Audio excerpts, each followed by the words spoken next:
Welcome to the COSAFA Show with Mark Gleason and Nick Say.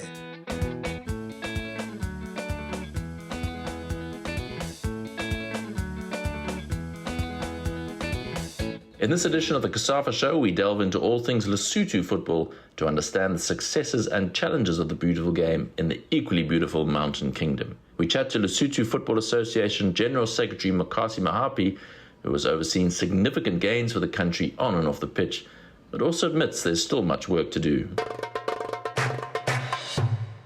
Mr. Mohapi, thank you very much for taking the time to chat to us. If we just start with the Lesotho senior men's national team, obviously a good start to the World Cup qualifiers. How are you kind of looking at the team at the moment? We've worked on the team now, yes. We are doing some additions. We've just identified 3 other players to beef up the team so that when we take on South Africa and Rwanda next month, we will be able to account well for ourselves. Yes, we had a very good start to this competition. We were always hopeful from the onset that the additions we brought to the team will help us. You remember there are a lot of players of Lesotho origin who are based in South Africa, but who, without nobody talking to them, they wouldn't have wanted to play for their homeland. But we are talking to them, so they will be representing us. They have agreed to represent us. We have 3 more that I'm sure that by the time we play these games, these guys will be already having had their papers that will enable them to play in this competition. So yeah, on that front, I think we'll do well. We did badly in the COSAFA, we did badly in the AFCON, we did badly in the CHAN. Maybe because the coaches thought, because we did well in the opening matches of the FIFA World Cup, a bit of complacency kept in there. So now we have to just remind them why they're engaged, and also tell them that this is an opportunity for them. The players also, I think you could see Thabo Machele, the centre back who plays for Chipa. You can see that he's now a much more different player, better player than what he was before he started playing international football. So it does pay off. And I'm looking at another player who plays for a coastal team. I have another one who plays inland, and I think we'll make it.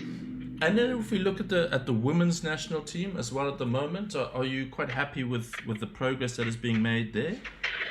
Well, I'm very happy. I'm very happy with what they did before.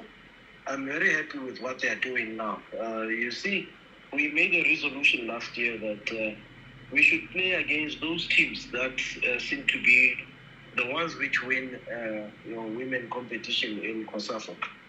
Before we were playing any other preparatory matches, that time should no longer happen. We should, if we are going to play against the club in South Africa, it should be on Sundowns, number 2 or number 3.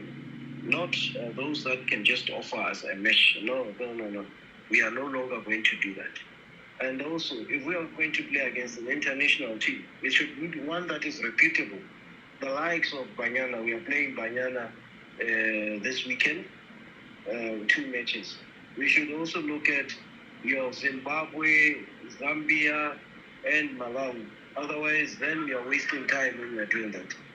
So we want to start playing against them so that we end up winning matches instead of just playing for the sake of playing. And if we look at just sort of women's football in general in Lesotho, sort of the uptake of young girls, do you feel like there's more opportunity at the moment? Or is there any programs that are on the go within the Lesotho FA to try and get more girls to play the game? I'm telling you, today we have revived the senior team. We've got many, about half the team now is the one that's graduating from the one that represented us in the under-20 competition. And it's because they're being forced out of under-20 upward by the ones that played 3 or 4 of those who played and reached the finals of the under-17s. So I'm very happy with the outlook because we are pushing more younger players into the fold now. We will see it will be a younger team that will present for COSAFA, the one that we are preparing as early as now. Because for us, we can't think of playing in the AFCON or Women AFCON if we are not doing well in the Women COSAFA. We should be seen to be doing well in stages. So I'm very happy with what is happening, but I cannot be totally satisfied as a football administrator that we are actually doing well, or we are not. We need to do well by way of getting out of the group stages and by way of also contesting against the top guns. We should not be fodder for the top guns. Yeah. And then if we just turn to junior football in both genders, men and women, in under 17s and under 20s, are you quite happy with the outlook there? I'm not too happy.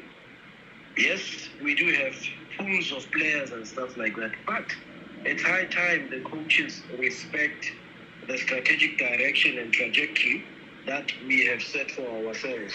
I see that many of them just want to be playing because they are all of a sudden national team coaches and they are not playing in a manner that we should be winning. They are just playing for their names, not for the alignment with the strategic plan. So insofar as that is concerned, I have to stand by foot and say, look, there is a strategic plan. We have regulated the game so that in the second tier, every weekend there's at least 60 players under the age of 20 in the starting lineups. It can drop to 40, but during the entire match, we can never have less than 40. I don't understand why you want to go and choose under 20s who are not playing just because they're in the Premier League and they are not playing. They don't have the match tenacity, they don't have the match preparation. So I'll be setting standards when the next reconvene. Remember, I have disbanded all of them, but I'm going to reconfigure the national team coaches, and after reconfiguring them, I'm going to now give them standards, performance targets. If you don't meet that performance, there has to be something really, really forthcoming as a response to the question, why didn't you perform? So it's not going to be business as usual. We've had it for a long time where certain people know certain people in the exco, then I can't do my job because certain people or certain coaches happen to be friends with certain people. We have a relatively new exco, 50% new. So we have to be seen to be doing something more positive this time around. And trust me, there will be a time when you will call me and say, what did you say to these guys? And I'll remind you this call, and I said, look, all I just need to give them is coffee and they wake up. Once they've woken up, read the Riot Act to them and let's see what transpires after they have received the Riot Act. Yeah. And if you said very interestingly there about the strategic plan. Can you just expand on that a little bit about how that was developed and what it entails a little bit? When we developed the strategic plan, I know very well because I was a lead guy.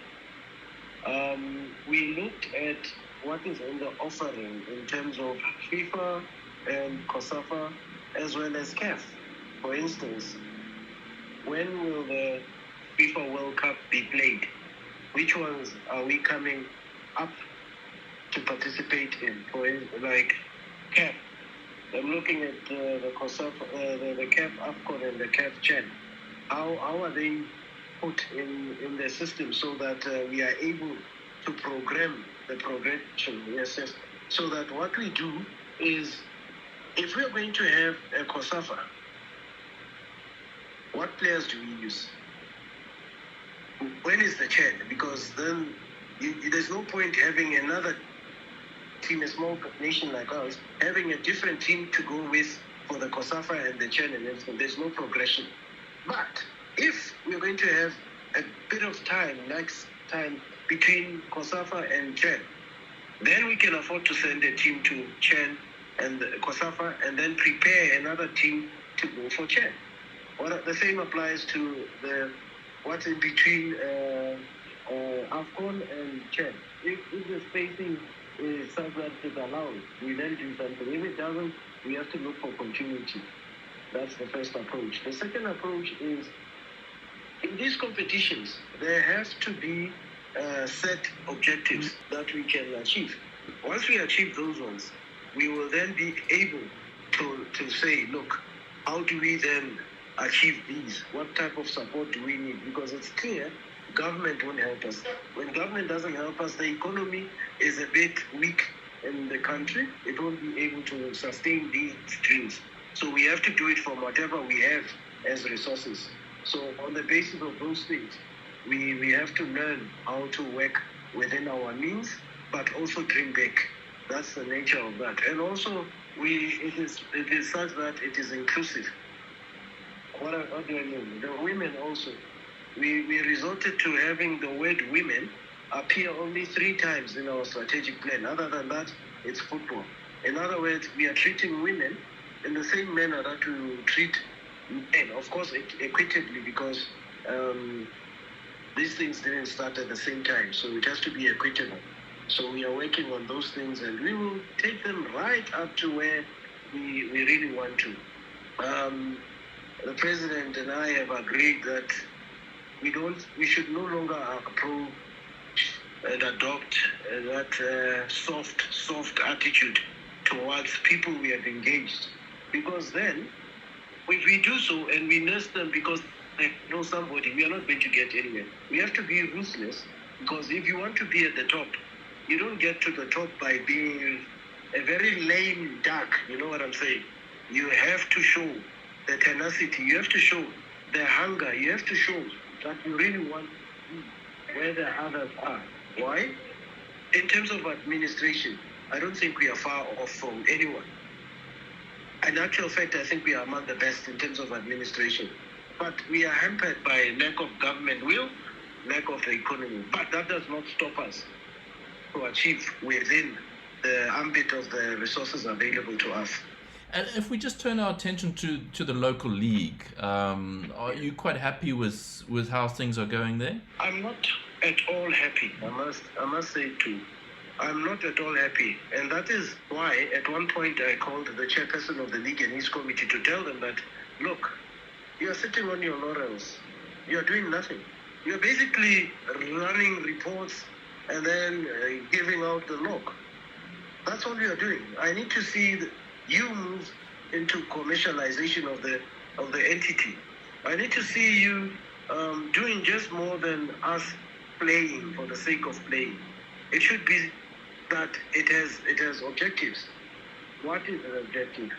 Feeding the national team with players of high quality, making sure that our teams are well taken care of, getting more products.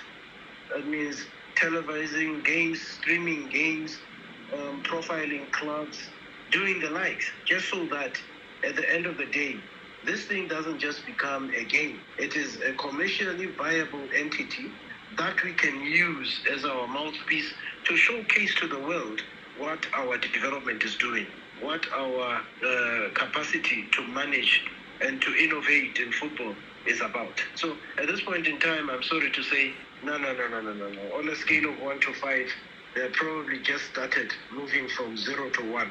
They are far from reaching what we need. Yes, football excites. There will always be this euphoria during weekends, during the build-up to matches. But what are these matches? Anybody can organize a match between 2 teams. It should be more than that.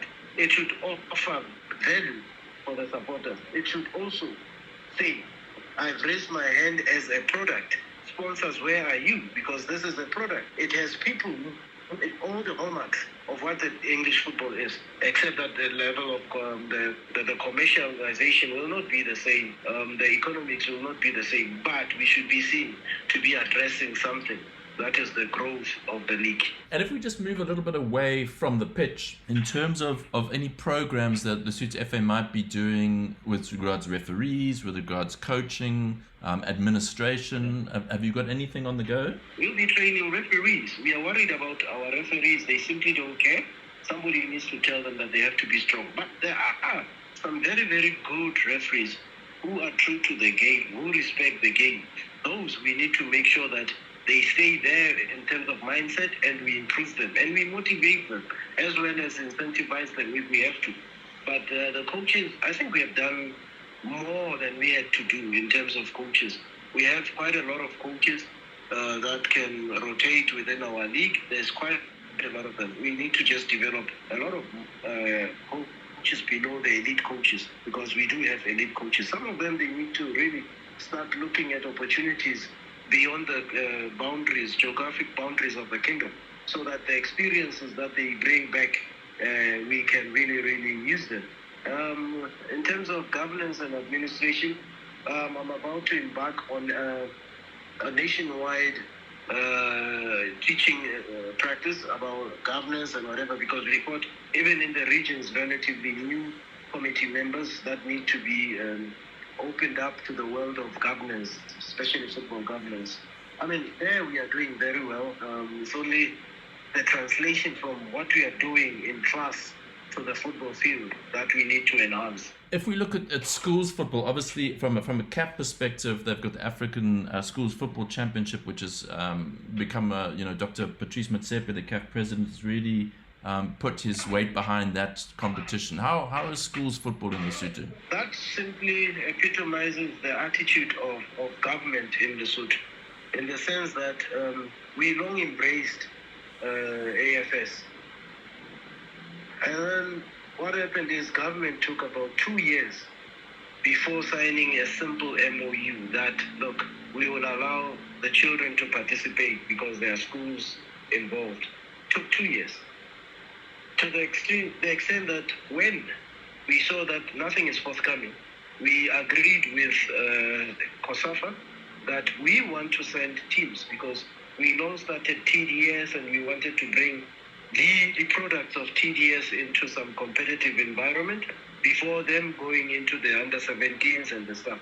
So we took our team there. Our boys did not do too well, but the girls went and played in the semi-finals. First attempt, semi-finals in Namibia. It is not surprising then that in their inaugural show at the COSAFA U17, the same team went until it played against Zambia, which had a different mind there. But look, everything is spinning well. We just need to put the right people. Don't vouch for beautiful faces or familiar faces when you put coaches, but vouch for the objective, and everything will go well. That's a very good initiative. It reminds me of my yesteryears when I was a toddler. I used to play in such competitions, albeit it wasn't international, but at school we used to play. And we did well then. School sport then produced a lot of players for the national teams. But it died for a period of about a decade. Why? School government thought education is about keeping students in class from 8 to 5. I fought it. It still happens. It still continues. I'm fighting it. I will not stop fighting it. But government does not have a will. So when government doesn't have a will, these are the problems we will encounter. Maybe one day we'll get a minister who doesn't just talk about professionalization, but cannot define professionalization in sport. Maybe that time when we have such a person, we will be able to go higher and higher and higher in terms of our performances internationally. And just, are there any other programs that are going on within the LFA that we perhaps haven't spoken about, or any other initiatives that you're working on at the moment? Yes. We've just opened our academy. First, it's a boys' academy because TDS started first with the boys. So it has now culminated in the very first resident academy. It's with a school in one of the northern districts.